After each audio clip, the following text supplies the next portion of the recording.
बोलिए भारत माता की।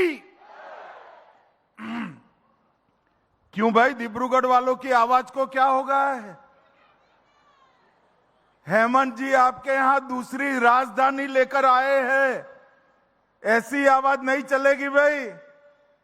आज यहां आसाम की दूसरी विधानसभा का शिलान्यास हुआ है। मेरे साथ दोनों हाथ उठाइए जरा, अंत तक दाएं बाएं सभी लोग उठाएं।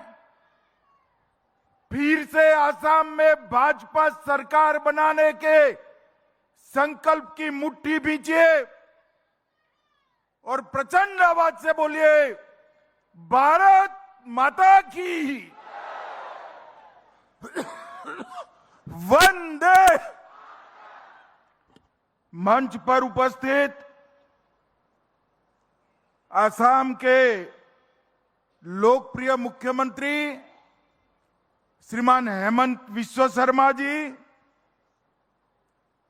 केंद्र सरकार में मेरे साथी मंत्री और डिब्रूगढ़ के ही सांसद श्री सर्बानंद सोनोवाल जी, असम विधानसभा के अध्यक्ष श्रीमान विश्वजीत देमारी जी, श्री चंद्रमोहन पटवारी जी, श्री केशव महंता जी, श्री पवित्र मार्गरेट जी, श्री पीयूष हजारिका जी, श्री प्रशांत फुकन, यहां के ही विधायक और विद्युत मंत्री असम सरकार श्री प्रशांत फुकन जी, रामेश्वर तेली जी और हमारे संगठन के साथी डिब्रूगढ़ के जिला अध्यक्ष आदित्य गोस्वामी जी, तिनसुकिया के अध्यक्ष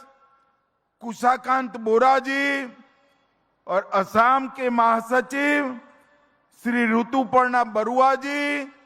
और आज इस खुशनुमा माहौल में जहां तक नजर पड़े लोग ही लोग दिखाई रहे हैं। उपस्थित सभी मेरे डिब्रूगढ़ के भाइयों बहनों को मेरा प्रणाम, नमस्कार। सबसे पहले मैं आज चाय राजधानी डिब्रूगढ़ की जनता को बहुत बहुत मन से प्रणाम करने के लिए आया हूं। यही भूमि है डिब्रूगढ़ की जिससे असम की चाय की खुशबू पूरी दुनिया में पहुंचती है और भारत के चाय का जायका पूरे दुनिया लेती है। यही भूमि ने भारत को एक प्रकार से वैश्विक पहचान दी है और यहीं के चाय बागान के मेरे श्रमिक साथियों ने भारत के अर्थतंत्र को मजबूत कर एक बहुत बड़ी निर्यात की व्यवस्था देने का काम किया है। आज मैं यहां आया हूं तब सबसे पहले मां कामाख्या, श्रीमंत शंकर देव, श्रीमंत माधव देव जी के चरणों में प्रणाम कर मेरी बात की शुरुआत करता हूं। आज महात्मा गांधी की पुण्यतिथि है। बापू ने पूरे देश को आंदोलित कर हमें स्वराज दिलाया था। आज मैं पुण्यात्मा महात्मा गांधी जी को भी प्रणाम करना चाहता हूं।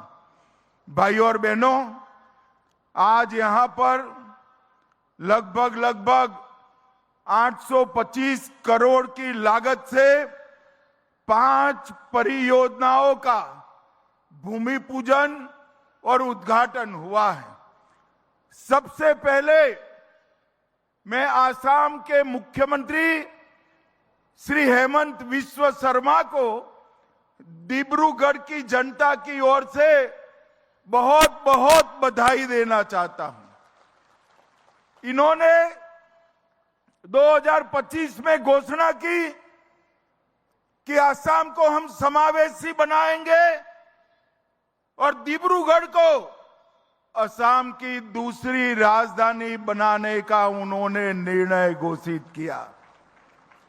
हमने कांग्रेस की भी सरकारें देखी हैं, कई सारी घोषणाएं सिर्फ घोषणा बनकर रह जाती थी, मगर ये तो भाजपा सरकार है। हेमंत विश्व शर्मा ने घोषणा की और आज 250 एकड़ में असम के दूसरे विधानसभा परिसर का शिलान्यास हुआ है। डिब्रूगढ़ वालों, आज पूरे भारत में मेरे डिब्रूगढ़ के वासी राजधानी असम के वासी माने जाएंगे। आप लोगों को बहुत बहुत बधाई। इस समावेशी विचार कि असम का हर क्षेत्र इसकी असम पर मलकियत है। यहां ढेर सारे जाति समुदाय ट्राइब्स रहते हैं, वो सभी का असम पर अधिकार है और सब मिलजुल कर एक महान असम बनाएंगे। इस विचार को मूर्तिमंत करने का काम हेमंत विश्व शर्मा का ये फैसला करेगा। मैं फिर से आप लोगों को अनुरोध करता हूं कि एक ऐतिहासिक निर्णय पर ताली बजाकर हेमंत विश्व शर्मा का अभिनंदन करिए। मित्रों, मोदी जी ने पूरे देश भर में खेलों के लिए हमारे युवाओं में एक उत्साह भरने का काम किया है। स्पर्धा चाहे राष्ट्रीय हो, अंतर्राष्ट्रीय हो, एशिया की हो, हमारे युवा आज खेलों में बहुत अच्छा प्रदर्शन कर रहे हैं।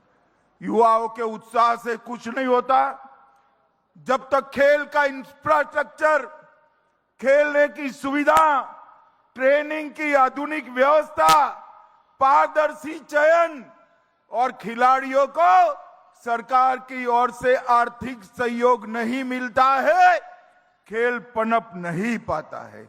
और आज डिब्रूगढ़ में मल्टी डिसिप्लिनरी स्पोर्ट कॉम्प्लेक्स, इसके प्रथम चरण का लोकार्पण कर दिया गया है।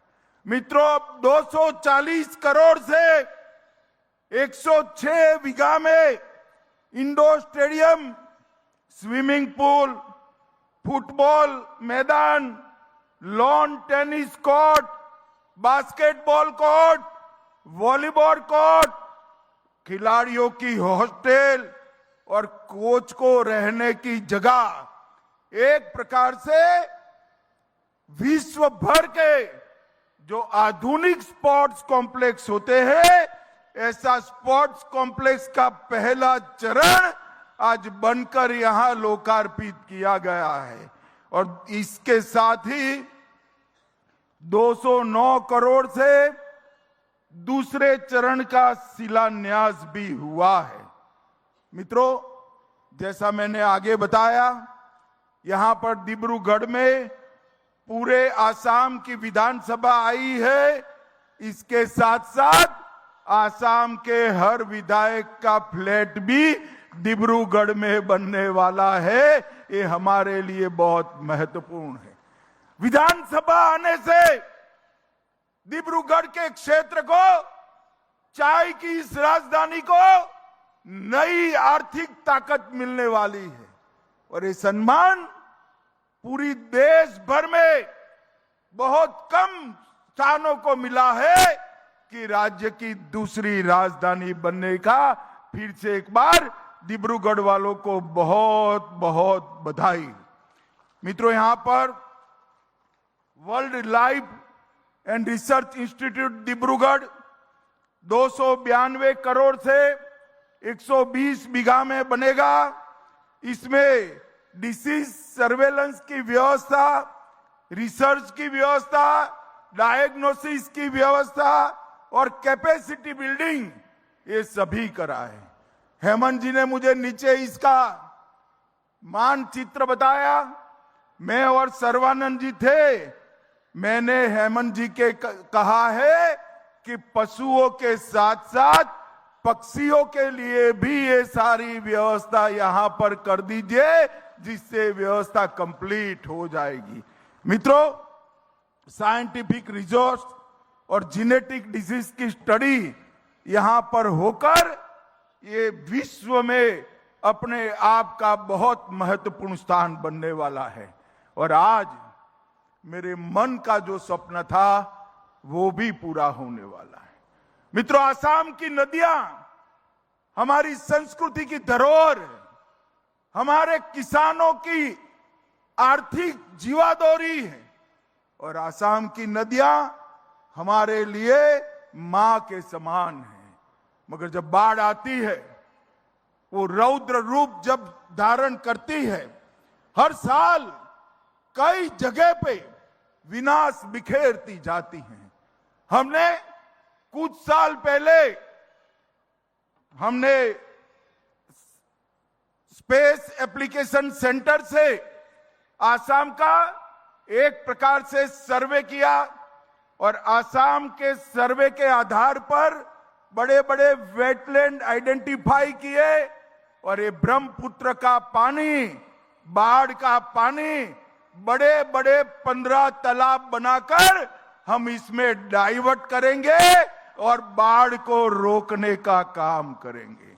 और मित्रों, गत चुनाव में हमने वादा किया था कि हम आसाम को बाढ़ मुक्त बनाने का एक रास्ता ढूंढेंगे, और अगले चुनाव के एंड पहले आज इसका भूमि पूजन होने जा रहा है।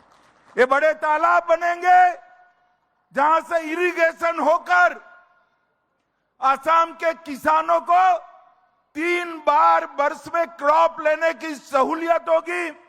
यहां पर पशुपालन बढ़ेगा, डेयरी उद्योग भी बढ़ेगा, और ये बड़े बड़े तालाब स्पोर्ट्स के लिए, वाटर स्पोर्ट्स के लिए भी काम करेंगे, और टूरिज्म का भी बहुत बड़ा आकर्षण का केंद्र बनेगा। सालों से आसाम बाढ़ की समस्या से ग्रस्त था, और भारत सरकार के गृह मंत्रालय ने 692 करोड़ रुपया खर्च कर ये प्रथम चरण 15 वेटलैंड को डेवलप करने का किया है। ये बहुत महत्वाकांक्षी योजना है। इससे 7.5 लाख लोगों को बाढ़ से बचाया जाएगा। लगभग 77,000 हेक्टेयर भूमि सिंचित होगी, फ्लड की पीक कम होगी, और वाटर होल्डिंग कैपेसिटी बढ़ने से हमारे भूस्तर को भी हम ऊपर लेकर आएंगे। मैं आज डिब्रूगढ़ वालों को बहुत बहुत बधाई देना चाहता हूं कि बाढ़ मुक्त आसाम बनाने का जगह भी हमारे हेमंत विश्व शर्मा ने डिब्रूगढ़ का स्थान चुना है। ये हमारे लिए सौभाग्य की बात है। सर्वानंद जी यहां बैठे हैं, वो सांसद है डिब्रूगढ़ से, और अभी अभी डिब्रूगढ़ वालों को मालूम नहीं है शायद, मोदी जी ने डिब्रूगढ़ के लिए एक बहुत बड़ा काम किया है। थोड़े दिनों पहले 26-27 जनवरी को भारत सरकार ने यूरोपियन यूनियन के 27 देशों के साथ फ्री ट्रेड एग्रीमेंट करा, और ये फ्री ट्रेड एग्रीमेंट का फायदा, सबसे बड़ा फायदा हमारे आसाम के डिब्रूगढ़ को होने वाला है। भाई, अरे भाई ताली बजा दिए, मैं पहले पूछो तो कैसे। चलो मैं ही बता देता हूं, यहाँ के चाय बागानों में जो चाय बनती है ना, वो पूरे यूरोप के 27 देशों में 0 टैरिफ के साथ यूरोपियन के मॉर्निंग टी के कप में पहुंच जाएगी। एक बहुत बड़ा बाजार आसाम की चाय के लिए मोदी जी ने खोला है। एक प्रकार से 27 देश जो विश्व के व्यापार का 1/3 हिस्सा है, वो 1/3 हिस्से में हमारी चाय 0 टैरिफ के साथ वहां पहुंचेगी और हम बाकी देशों की स्पर्धा में हमारा और मुनाफा कमा पाएंगे। ये मोदी जी ने जो कमाल किया है, इससे पेरिस से लेकर बर्लिन तक हमारी चाय पहुंचाने का रास्ता खोल दिया है। मित्रों, कांग्रेस पार्टी ने सालों तक आसाम के विकास के लिए कुछ नहीं किया। हेमंत जी ने और सर्बानंद जी ने ढेर सारी योजनाएं बताई हैं, मगर मैं आपको कह देता हूं, ये इसलिए हो रहा है कि मोदी जी के दिल में आसाम बस रहा है, इसलिए हो रहा है। कभी भी आजादी के बाद इतने सालों तक कांग्रेस ने सरकारें चलाई, केंद्र में आसाम के विकास के लिए कुछ नहीं किया।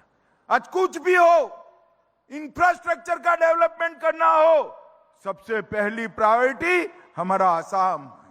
आज वन्य जीव और पर्यावरण का काम हो, सबसे पहली प्रायोरिटी हमारा आसाम है।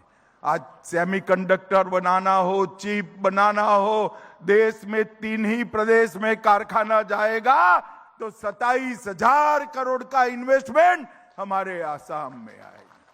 जब टाटा वाले पूछते हैं कि कैंसर के लिए अस्पतालों का जाला बुनना है, कहां बुने, तो दिल्ली से मार्गदर्शन होता है कि हमारे आसाम में करिए, यहां से किसी को दिल्ली न आना पड़े।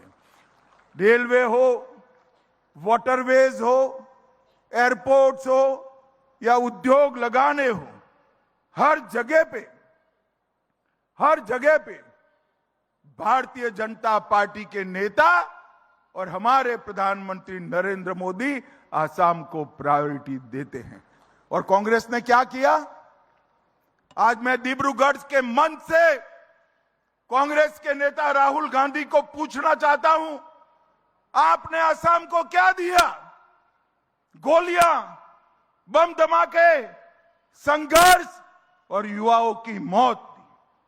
भारतीय जनता पार्टी की सरकार बनने के बाद, नरेंद्र मोदी प्रधानमंत्री बनने के बाद पूरे नॉर्थ ईस्ट क्षेत्र में 20 से ज्यादा समझौते हुए, 10,000 युवाओं ने हथियार नीचे डालकर हमारे आसाम और नॉर्थ ईस्ट को सुरक्षित बनाया है।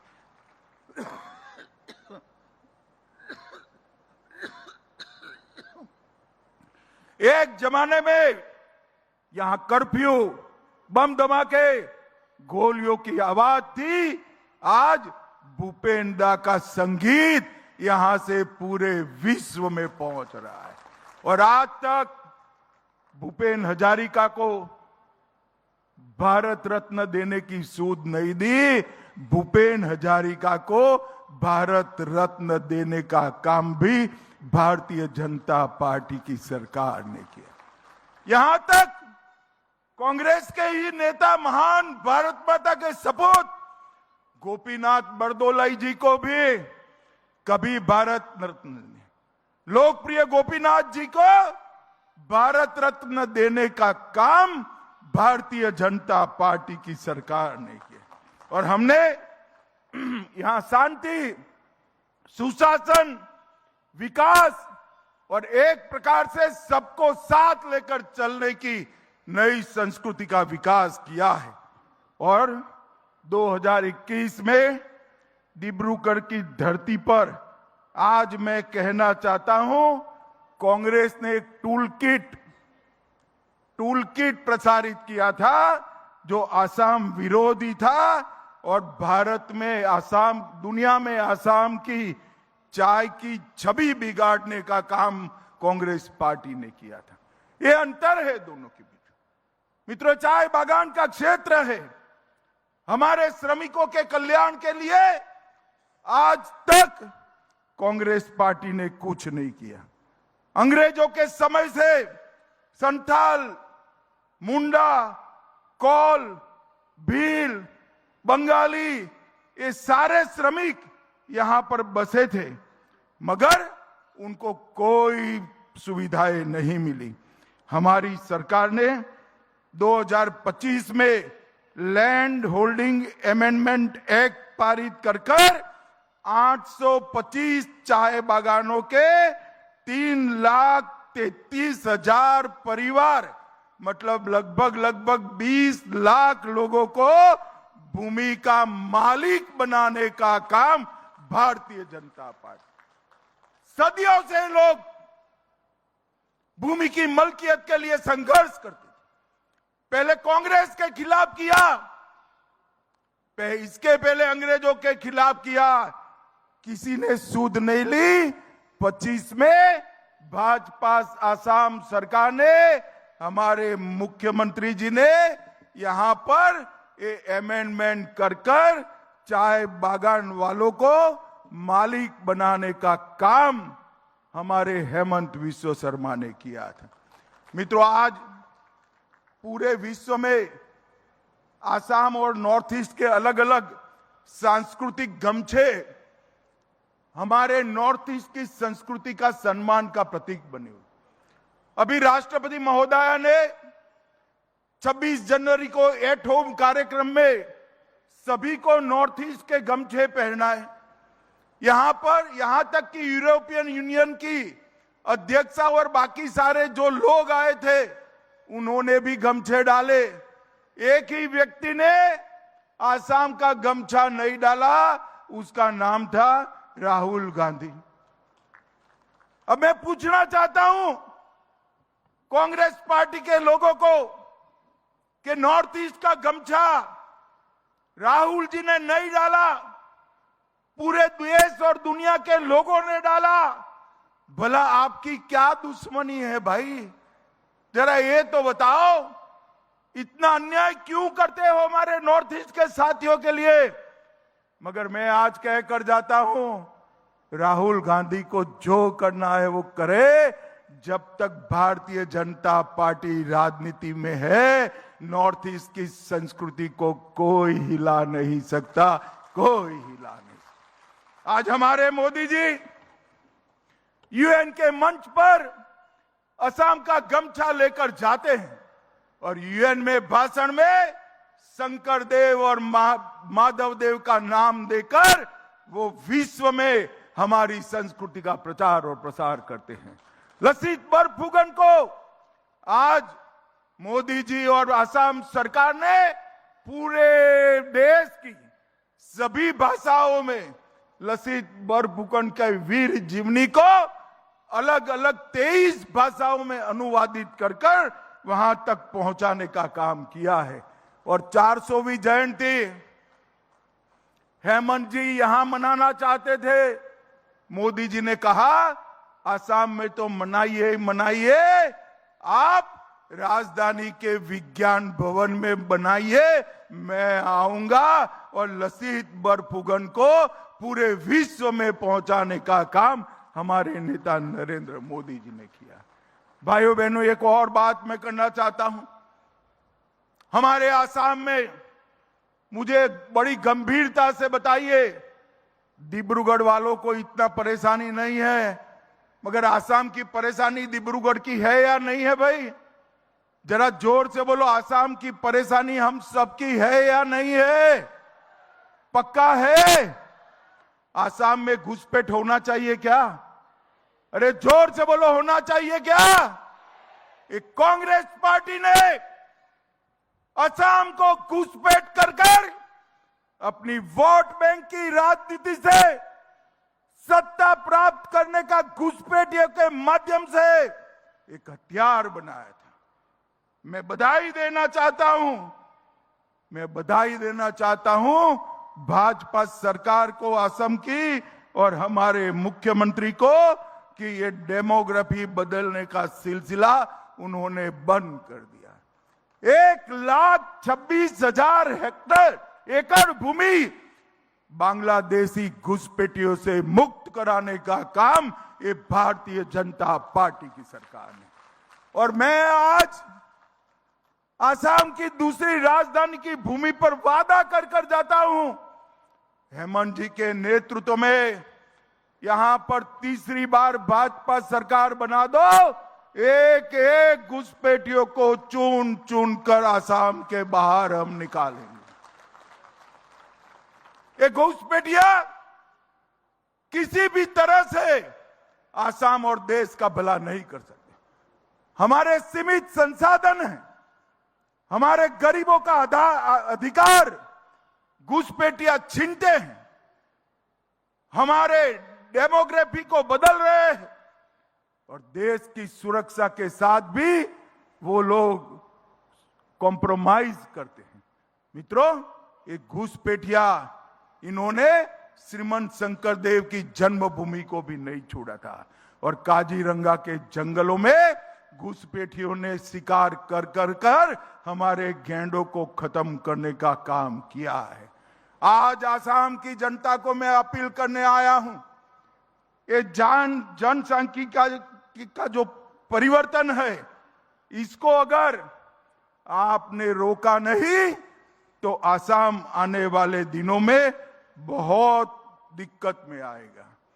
और जनसांख्यिकी का परिवर्तन, घुसपैठियों को रोकने का काम केवल और केवल भारतीय जनता पार्टी कर सकती है और कोई नहीं कर।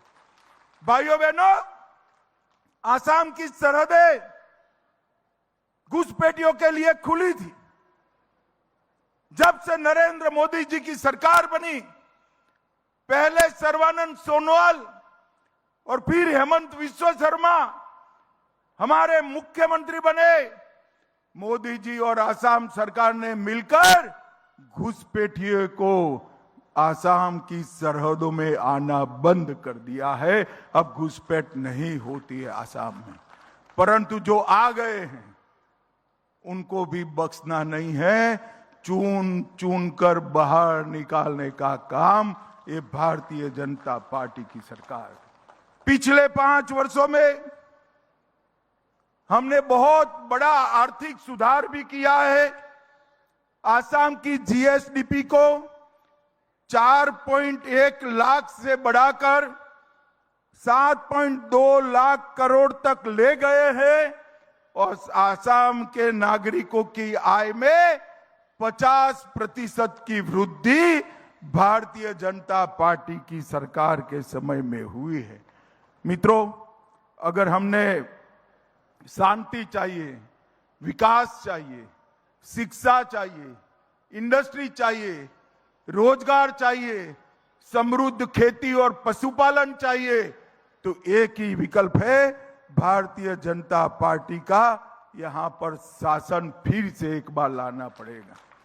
डिब्रूगढ़ वालों, एक प्रकार से आज से आप आसाम की दूसरी राजधानी बने हो। मुझे जरा मन से बताना, अगले चुनाव में सबसे बड़ी बहुमत के साथ, अब तक की सबसे बड़ी बहुमत के साथ भाजपा को चुनकर लाओगे क्या? ऐसे नहीं चलेगा भाई, जरा जोर से बोलिए, भाजपा सरकार लाएंगे क्या? कमल निशान पर मोहर लगाएंगे क्या? असम को घुसपैठिया मुक्त करेंगे क्या? असम को बाढ़ मुक्त करेंगे क्या? असम को श्रीमंत शंकरदेव का असम बनाएंगे क्या?